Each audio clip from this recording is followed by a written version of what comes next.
exactly what is your beef? Let's go to Grand Rapids. We'll start on the phones. If you have a beef, bring it. Maury in Grand Rapids. Maury, what's your beef? What's up? Here's my beef, Jim. Okay, I got to take you back to the Smackoff because I've got a small company. We all listen to the jungle like religion every day. I said, look, guys, Smackoff's coming up. You got to listen. You show up. We have a little Smackoff party. I'm going to pay you for the day. Everybody was down. Well, then we started crowing a little bit, and I had Rick in Buffalo, and everybody else was hitching their ride to Brad and Corona. So I said, look, I'm going to up the ante, fellas. I'm going to give you a 40-hour work week paid off if Brad wins. But if Rick wins, you guys all work for a week for free. So my beef is with Rick, Romy, because he came in second and cost me at least 10 gur. Wow. Maury in Grand Rapids. My man. I remember that story. All right, Maury, thanks so much. You backed the wrong horse. Hey, listen, I mean, Rick can run now. Rick's a thoroughbred. But this is what happened, man. You backed the wrong horse. I don't know if there were odds, what the odds would be, but assuming that's like the Breeders' Cup Classic or the Kentucky Derby, I'm going to say that Brad obviously is really short money, if not even money. And then I would say Rick's right there. I mean, Rick, I'm looking at Rick, and if I'm looking at a horse analogy, Rick is fit, Rick is training well, Rick is peaking at the right time, Rick likes the race at that distance, Rick likes the surface. It's a rider's race, so Rick has got the right jockey. I mean, a lot to like about Rick. But Brad's even money now, if not less.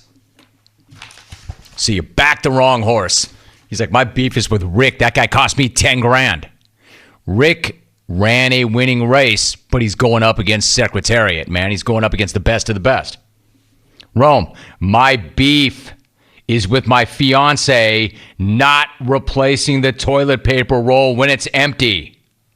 I know Rex would never do that. Come on, Kim. Segment?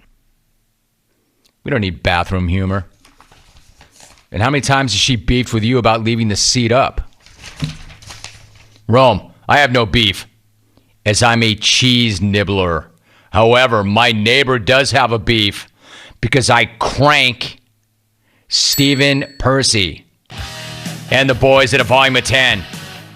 Round and roundedly yours, Coach Shanahan. That's Rat, double T. Mike in St. Paul. All right, Rome, so my beef is with 20-something hipster doofuses who challenge people to a tennis match and then won't schedule said match in fear of the impending double bagel that is going to be served up by a 50-something who hasn't even played in like 2 years.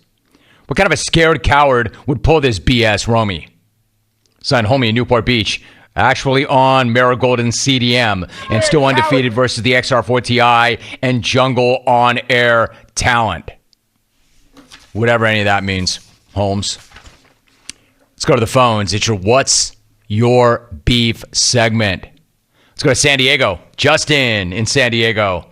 Justin, man, what's your beef? My beef is with little Alvie, Romy. How come? What's up?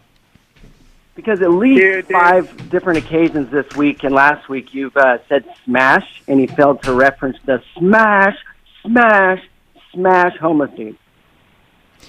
All right, so little Alvie, he says that we've referenced or used the word smash like 5 times this week, and you have not once played the smash, and smashed drop. Smash! Yeah. Now, there you go. Justin, are you happy? Now you've got nothing to beef about, or at least not that. Rome, 2 beefs. Slow driving in the left lane and kids' tablets on full volume in restaurants. Move over, you Prius-driving losers, and stop being a horrible parent for 2 seconds and give your ADD kid some headphones. Steve in Phoenix. Jim, my beef is with shoelaces. I can't keep bending over to tie the darn things.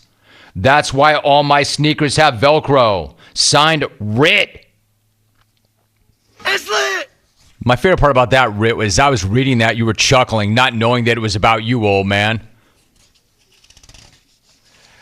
Rit's like, oh, man, Beaks is taking some more. Wait, what? Snap! They just lit me on fire again. That was not about Beaks, old man. That was about you. How many hot chocolates have you had today, Rit? Rome, my beef? The kook at work that has been full Christmas mode since Halloween ended. This weirdo has already put up a fully decorated tree, has been snacking on candy canes, and has that Mariah Carey song playing on a loop. Finally, every Friday, they dress up as an elf, asking everybody if they were naughty or nice. Signed, that guy in the office. Chris, no longer in St. Pete, wore outside sales, wore last-minute Christmas shopping.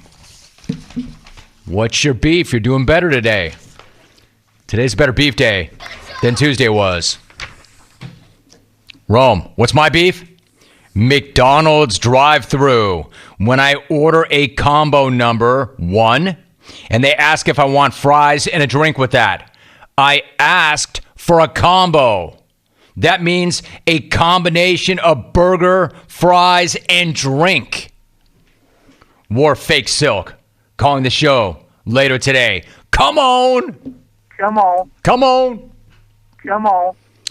All right, so this guy's like, come on, man. Come on. Come on, McDonald's. I asked for a combo. Come on. Come on. Yeah, I'll have a QP and a large fry. Okay, would you like fries with that? Yeah, I just said I want a QP and a large fry. Okay, would you like a QP with that? Yeah, a QP and a large fry. And can I double back? And although Alvin does not like to get on mic, the smash guy, Kai, remember him? There's a reason why we no longer play that. Because he was sentenced to 57 years in prison for murdering a senior citizen. This is why we don't talk about him anymore. This is why we don't glorify that anymore. That's why you don't get that drop. So, in the name of what's your beef, I played it for you once. But if you're wondering why we don't do that, that's why. He's looking at a 57-year stint for murdering a senior citizen, and I'm just going to leave it at that. You know, when he was a hitchhiker and a crusader, he was fun. Murderer, not as much. Not so much. Let's go to Victoria, British Columbia. Gary, what's your beef? You're on the air. Now you're not. My beef is with guys who call and I jump them to the front of the line and they hang up. Not a very good call. What's the matter with you, Gary? Don't call back. Don't call back. You had your shot. Do not call back. Let's go to North Carolina. It's your What's Your Beef segment. We got to tie this thing up. I got a guest coming up. Robert, you made it on. What's your beef? Hello? Hey, Robert, what's going on? I'm sick of the same numbers being on a football team. What do you mean? There'll be 2 number 12s, 2 number 8s. It used to not be that way. Something must have took place. I don't think you can have the same number on the field at the same time. But it gets confusing because there'll be players on the same team wearing the same number. That is really confusing. Like, how about if all 11 guys on the field had the same number? You imagine how confusing that would be. He's like, wait, what? There are 2 number 12s. How do I know which 12 is which 12 when there are 2 number 12s? That could be confusing. I don't ever remember seeing 2 guys rocking number 12, though, on the same team. And that is now the official end to What's Your Beef. We'll run it back on Tuesday. But today was better than last Tuesday. This past Tuesday.